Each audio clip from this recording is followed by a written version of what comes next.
Hello tout le monde! Choisir ses classes aux États-Unis. C'est quelque chose à laquelle j'ai été confrontée avant même de commencer les cours, avant même d'être aux États-Unis. C'est quelque chose à laquelle j'ai été confrontée par email tout simplement. J'ai reçu un email de ma CPE en gros, de ma conseillère d'orientation qui m'a tout simplement demandé de choisir mes classes sans se douter une seconde que je n'avais sûrement aucune idée de comment marchait le système américain. Apprendre comment ça marche, ça m'a pris un peu de temps tout simplement. Ça m'a pris du temps, ça m'a pris beaucoup de questions, j'ai dû poser énormément de questions pour pouvoir comprendre. Et puis quand autour de moi on me demande toujours comment est-ce que ça marche, est-ce que mes classes sont déjà pré-choisies pour moi, j'ai toujours un peu de mal à expliquer, ça me prend toujours du temps parce qu'il y a beaucoup de règles, il y a beaucoup de choses à prendre en compte. Et c'est pour ça que tout simplement j'ai décidé de vous en faire une vidéo parce que je pensais que ça pourrait vous intéresser. À l'heure où je filme cette vidéo, on est le 14 juin 2018 et c'est donc le jour de ma registration. Donc c'est en fait le jour où j'ai le droit de m'enregistrer pour mes classes. Ça fait déjà plusieurs mois que je connais mes classes, ça fait déjà plusieurs semaines que je sais quelle classe j'ai envie de prendre, mais c'est vrai qu'on doit attendre en fait, on a une espèce de petit dossier où on peut les mettre en favori si vous voulez, mais on peut pas les prendre tant qu'on n'a pas notre date en fait, tout simplement. La date elle change pour tout le monde, moi la mienne c'était le 14 et j'ai décidé donc pour cet événement de vous faire la vidéo, comme ça vous pouvez voir comment je choisis mes classes. Donc avant qu'on commence cette vidéo et pour que vous compreniez réellement comment on choisit ses classes, tout le long de cette vidéo je vais parler de deux choses principales. C'est deux guides en sorte, c'est deux feuilles avec toutes les classes qu'on peut choisir, que l'on doit choisir, et je vais vous en parler tout le long tout simplement parce que c'est grâce à ces deux feuilles qu'on arrive à se diriger et qu'on arrive à choisir les classes qu'on veut prendre. Donc la première dont je vais vous parler c'est Legacy. Voilà à quoi ça ressemble. Il y a deux pages en réalité, mais je vous en montre qu'une. C'est Legacy, donc je vais vous parler de cette page-là. Il faut savoir que cette page-là, c'est fait donc pour les universités un peu plus prestigieuses, comme je vous expliquerai dans la vidéo. Et enfin, je vais vous parler du General Education Path. Et en fait, c'est tout un tas de classes encore. Donc, toute cette vidéo, vous allez devoir vous familiariser avec ces deux papiers parce que c'est les deux papiers les plus importants, tout simplement. Donc tout d'abord, on va commencer par aller sur le site de l'université, puis ensuite sur le catalogue de l'université. C'est ici qu'on va trouver les deux feuilles dont je vous ai parlé. Donc je vais commencer par la feuille dont je vais me servir pour aller dans les universités, les State Universities qui sont un peu moins prestigieuses. Alors en fait ici c'est simple, on va commencer, tout est par catégorie. Vous avez la catégorie A, B, C, D. Et là en fait vous devez compléter donc 3 unités comme je viens de le montrer. Et il y a toutes ces classes là. Et vous devez en compléter au moins un minimum de 3 unités. Donc là, toutes les classes font 3 unités, sauf la zoologie en dernier qui en fait 4, ou il y en a quelques-unes qui en font 4 aussi. Donc en fait, là, voilà, on peut choisir, par exemple, il y a la biologie marine, vous avez vraiment de toutes les sortes. Et en fait, il faut faire ça vraiment avec chaque catégorie. Là, maintenant, c'est tout ce qui est social et comportement. Pareil, minimum de 3 unités. Donc il faut aussi là que je choisisse une classe qui ont 3 unités. Donc par exemple, on a les relations de la famille, on a aussi la communication interculturelle, c'est celle que je vais prendre. Mais si vous posez la vidéo, vous verrez très bien tout le nom des classes. Il y a des classes qui sont vraiment très marrantes. On a des classes de linguistique, on a même la classe de sorcellerie. Donc voilà, il y a vraiment pour tout le monde. Donc ensuite, voilà, ça continue là-dessus. On a tout ce qui est l'humanité. Donc là, pareil, classe de 3 unités aussi. Alors vous voyez, il y a vraiment de tout. De l'appréciation des films, au cinéma, à l'art islamique, à l'histoire de l'art, à la musique. Il y a vraiment de tout. Avec l'art D, toujours pareil. Langue et rationalité, il faut qu'on prenne. Donc là, comme vous voyez, il y a la catégorie D1 et D2 et il faut que dans chacune qu'on fasse 6 unités. Donc la catégorie D1, c'est celle qui concerne tout l'anglais, comme je vous montre ici. Et puis la catégorie D2, c'est aussi de l'anglais, mais c'est une autre sorte. Et il faut qu'on en complète le nombre indiqué. Enfin, pour tout ce qui est la santé, il faut qu'on choisisse une classe parmi tout ça. Vous voyez, il y a même abus de substances. Il y a vraiment des classes qui sont de tout. Ensuite, pareil pour Legacy, donc c'est le deuxième papier, celui pour aller dans une université qui sont un peu plus prestigieuses. Le voici, là c'est beaucoup plus compliqué et c'est beaucoup plus catégorisé.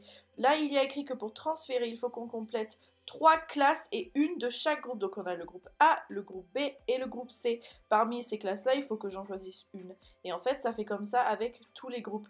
Groupe 2, là je veux dire l'air 2, c'est les mathématiques. Il faut que je fasse une classe de 3 unités. Donc là, j'ai tout ça pour choisir parmi la classe que j'ai envie de faire. Et voilà, donc les classes là font bien 3 unités, il y en a qui font 4 et il y en a même qui font 5 unités. Ensuite, l'air 3, pareil, il faut que je complète 9 points en gros, qui en est une de l'air 3A, une de l'air 3B et encore une de l'air 3A ou 3B. Donc ça c'est l'air 3A, je dois choisir une classe. L'air 3B, je dois choisir une autre classe. Vous voyez, il y a vraiment de tout. Il y a même des classes d'études de la Bible. Voilà, des classes d'anglais, des classes de western, de la civilisation western et des classes de littérature adolescente et de littérature pour les enfants aussi. C'est vraiment... prenez le temps de faire pause sur les vidéos, vous verrez. Ensuite, dans l'air 4, il y a donc les sciences du comportement. Là, pareil, je dois faire 9 points, donc chaque classe en fait à peu près 3, de 2 disciplines différentes. Donc là, vous voyez, vous avez la géographie de la Californie, par exemple. Vous avez l'histoire des drogues dans le temps. C'est vraiment éclectique. Ensuite, pour tout ce qui est physique et les sciences biologiques, pareil, c'est toujours en catégorie. Il faut que je remplisse de 7 à 8 unités, une du groupe A, une du groupe B, et puis il lui en faut une qui soit une classe de laboratoire, qui sont indiquées avec des petits astérix. Donc vous voyez, vous avez tout, sciences de la Terre, chimie, enfin, vraiment, voilà, il y a de toutes sortes de choses. Ensuite, pour tout ce qui est biologie, vous avez l'anatomie humaine, la science des animaux, la marine, la biologie marine, vraiment de tout. Donc là, en fait, il faut juste choisir celle qui vous convient le plus. Enfin, la dernière catégorie, c'est celle des langues. Donc, comme vous pouvez le voir, il faut que moi j'en prenne un certain nombre d'unités. J'ai déjà pris espagnol pour les natifs, ce qui me fait 5 unités. Et enfin, je prendrai la langue des signes. Mais ça ne s'arrête pas là. Maintenant, on va se concentrer sur les classes qui sont nécessaires à notre diplôme. Donc là, je suis sur le catalogue de mon université. Et c'est là où on va trouver vraiment toutes les informations nécessaires. Alors, ce qui est aussi très important, c'est que non seulement on doit remplir donc les classes qui sont des classes générales qui vont nous permettre de transférer, mais également si on décide de se spécialiser, si on décide d'avoir un diplôme avec un nom spécifique et pas seulement un diplôme pour l'étude générale, il faut aussi qu'on arrive à remplir les classes qui sont du coup pour notre diplôme à nous. Donc moi, mon diplôme à moi, c'est une spécialisation. Mon diplôme, c'est études des langues, comme vous pouvez le voir ici. C'est le diplôme que j'ai choisi. Donc en plus de toutes mes classes générales que je dois remplir, je vais également devoir compléter les classes qui sont spécifiques à mon diplôme pour pouvoir passer mes classes et pour pouvoir passer mon diplôme et l'avoir. Donc là, ce que je suis en train de vous montrer, c'est que cette classe-là est obligatoire. C'est les classes donc il faut que je prenne absolument et c'est anglais en niveau avancé. Je dois absolument prendre ça. Ensuite, il faut que je complète 14 unités dans une ou deux langues de la liste qui suit. Donc moi, j'ai déjà fait de l'espagnol approfondi, ce qui me fait 5 unités et je compte prendre 2 classes de langue des signes, ce qui me fera le nombre d'unités total. Ensuite, il faut que je choisisse une classe parmi toutes celles-là et moi, j'ai décidé de prendre communication interculturelle, c'est la dernière classe. Et ça, enfin, une fois que j'aurai complété ça et une fois que j'aurai complété les classes générales, ça me permettra de transférer avec tout mon nombre de points demandés et mon diplôme en main. Vous pensiez vraiment que c'était terminé? Et non, maintenant on va devoir s'occuper de savoir si l'université à laquelle on veut transférer demande des classes spécifiques pour le diplôme dans lequel tu veux transférer. Donc moi par exemple j'ai bien envie de transférer à Sacramento State, donc c'est une grosse université, et moi je me demande si j'ai pas envie de faire le diplôme en fait qui est dans l'orthophonie. Donc ce que je fais c'est que je vais sur leur site, je cherche le diplôme pour l'orthophonie, donc qui s'appelle Communication Science and Disorder, je clique dessus. Et après, en fait, je lis donc tout le diplôme. Si le diplôme m'intéresse, j'ai déjà fait ça, je le considère réellement. Et je vais voir, en fait, donc en quoi consiste ce diplôme-là. Donc, je vais vraiment tout lire. Et puis, c'est vrai que c'est quelque chose qui m'intéresse énormément. Sauf que voilà, ce qu'il faut savoir, c'est que ce diplôme demande des prerequisites, et ça, en fait, c'est des classes qui sont demandées pour pouvoir accéder à ce diplôme. Moi, par exemple, pour ce diplôme-là, il faut déjà au préalable que j'ai pris une classe de développement humain, une classe de mathématiques, comme par exemple les statistiques, et aussi une classe de psychologie qui est juste en dessous. Il faut que j'ai absolument pris ces classes-là, et enfin, il faut que j'ai pris une classe de langue des signes, pardon. Et en fait, sans ces classes-là, je ne peux pas accéder à mon diplôme, même si j'ai rempli toutes les autres. Un site qu'il recommande énormément à l'université, c'est access.org. Donc c'est un site en fait qui nous permet de rentrer le nom de notre université actuelle. Donc moi c'est Modesto Junior College, j'espère que de maintenant vous le savez. Et ensuite l'université à laquelle on espère pouvoir transférer. Donc moi je vais mettre mon exemple, Sacramento State. Et ensuite on va marquer le nom du diplôme que l'on aimerait bien avoir, dans lequel on aimerait bien transférer. Donc moi je mets celui pour l'orthophonie. Et voilà, on a accès à ce que je viens de vous montrer. Donc la classe pour le développement humain. On a aussi donc la classe des statistiques, la classe de psychologie et enfin la classe pour la langue des signes. Et en fait, sans ces classes-là, et ben voilà, on peut pas transférer. Donc il faut vraiment prendre tout ça en compte avant de choisir ces classes. Vous voilà, vous avez maintenant décidé quelle classe vous pouvez prendre pour le semestre prochain. Donc maintenant, le but c'est d'aller sur le site de l'université et puis de s'inscrire tout simplement. Donc là, ce que je vais faire, c'est que je vais me connecter sur mon compte étudiant. C'est là où je vais m'inscrire pour mes classes. Et c'est là où surtout je vais les trouver et puis décider aussi des horaires pour que ça rentre en compte avec moi, mes envies à moi et puis surtout l'emploi du temps en gel. Là, je suis sur mon site à moi. Ce qui va vraiment m'intéresser en premier, c'est la date à laquelle j'ai le droit de m'inscrire. Tous les étudiants ont une date différente et moi en fait il faut que je sache moi quand est-ce que j'ai le droit de m'inscrire. Donc comme vous pouvez le voir, ma date à moi c'est le 14 juin 2018 à 4h42 de l'après-midi. Donc ça c'est la date qui va me permettre de m'enregistrer pour mes classes. Je peux tout à fait les choisir dès maintenant. Par contre, jusqu'à cette date-là, je ne pourrai pas m'y inscrire. Il faut absolument avoir le temps de s'y inscrire parce que le problème, c'est que tout le monde n'a pas la même date. Il y a des étudiants qui l'ont eu bien avant et les classes se remplissent très très très vite. Donc là, en fait, ce que je vais faire, c'est que il faut maintenant les trouver, ces classes. Donc je vais aller sur le site pour les trouver. Je vais mettre le semestre, on est dans le semestre de l'automne, du coup. Et là, je vais rentrer le nom de mes classes, celles que j'ai envie de prendre pour le semestre prochain. Donc, admettons, j'ai envie de prendre une classe de communication, je vais la mettre. Ensuite, voyons voir, je vais prendre une classe de langue des signes, par exemple. Donc, c'est ce que je vais faire. Je vais prendre niveau débutant. Donc, tous les codes, on les apprend, hein. Une fois que vous les avez vus sur le catalogue, c'est assez facile à apprendre. Et pour terminer, j'ai décidé de choisir une classe d'anglais. Donc, je vais prendre anglais au niveau où je me trouve actuellement. Et puis, tout simplement, je vais faire taper rechercher. Là, nous voici sur toutes les classes disponibles. Donc on a mes classes d'anglais, mes classes de communication, vous voyez, il y en a vraiment des tonnes, tous les professeurs sont différents, tous les horaires, les dates, tout est différent. Et voilà, il faut tout simplement trouver la classe qui nous correspond le plus. Et c'est là que débute un moment absolument interminable parce que voilà, il faut trouver. Donc la classe de communication interculturelle, c'est une classe qui est en ligne, le plus facile à faire. Comme on peut voir, on voit le nom du professeur et enfin, si la classe est disponible. Donc là, on voit qu'il y a 2 places de disponibles, encore une fois, sur une capacité totale de 30 élèves par classe. Et donc, on n'a personne en liste d'attente actuellement. Donc moi, je vais décider de choisir cette classe-là, vu que les horaires m'intéressent, et puis le professeur m'intéresse, tout m'intéresse, je vais la prendre. Ensuite, il faut que je fasse la même pour anglais. Comme vous voyez, des classes sont déjà en attente. Comme par exemple cette classe-là, donc je regarde la date, elle est du lundi, le lundi et le mercredi de 8h à 9h25. Là, par contre, on voit qu'il y a déjà 4 personnes qui sont sur la liste d'attente. Donc, c'est vrai qu'on peut s'y mettre, mais on va devoir attendre que les places se libèrent, que soit les élèves abandonnent la classe, soit qu'ils ne viennent plus en classe. Donc voilà, on va devoir attendre, c'est le jeu de la patience qui commence. Moi, en fait, là, le but, c'est de vraiment choisir les horaires qui collent avec les autres classes qu'on va prendre, et puis aussi avec l'emploi du temps d'Angel qu'il faut que je prenne tout le temps en considération.